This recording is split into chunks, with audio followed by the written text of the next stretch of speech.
to Idaho to face murder charges. In the last few minutes, News Nation has learned Bryan Kohberger is being transported from a jail in Pennsylvania to the state where he allegedly committed that crime. We also have new body camera video of Kohberger and his father from a traffic stop along the way as they were driving from Idaho to Pennsylvania in December. Robert Sherman is live in Moscow, Idaho, with the latest on this investigation. Good morning, Robert. Good morning to you, Mitch. It's a moment that a lot of people have been waiting for as Bryan Kohberger made his first appearance in a court yesterday. We saw him entering the Monroe County, Pennsylvania courthouse where he had an extradition hearing. And in that hearing, he waived his right to extradition, meaning that he's not going to be contesting the fact that he will be coming back here to Idaho in order to face prosecutors and the potential charges that will be unsealed against him once he makes it back here to Idaho. There was a moment in the courtroom yesterday where he made eye contact with his family, and his family members burst into tears upon seeing him there, which is going to show the gravity of the situation inside of that courtroom. The district attorney weighed in on the significance of that extradition waiving by Bryan Kohberger. I want you to take a listen to what he had to say on that.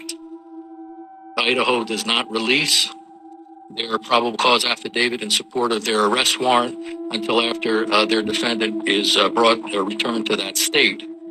But having read those documents and the sealed affidavits of probable cause, I definitely believe that one of the main reasons the defendant chose to waive extradition and hurry his return back to Idaho was the need to know what was in those documents.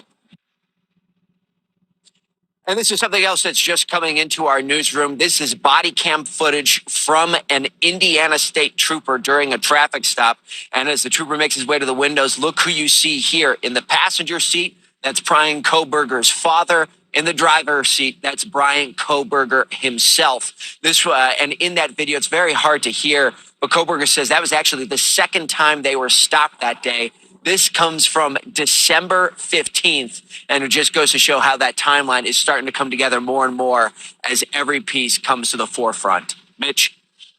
Robert, a new order prohibits police and investigators and attorneys on both sides of the case from speaking publicly about the investigation. It's basically a gag order. So how do we expect to get updates on this case now?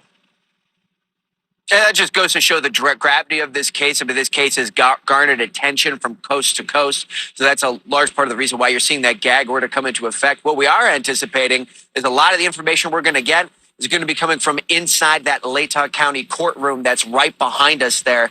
That's where we're expected to get a lot of that information coming in, not much coming in from outside of the courtroom. Mitch?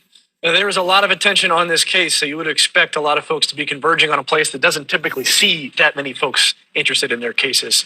That's Robert Sherman reporting live from Moscow, Idaho. Robert, thank you. Adrian? Thank you for watching. Go to News Nation now.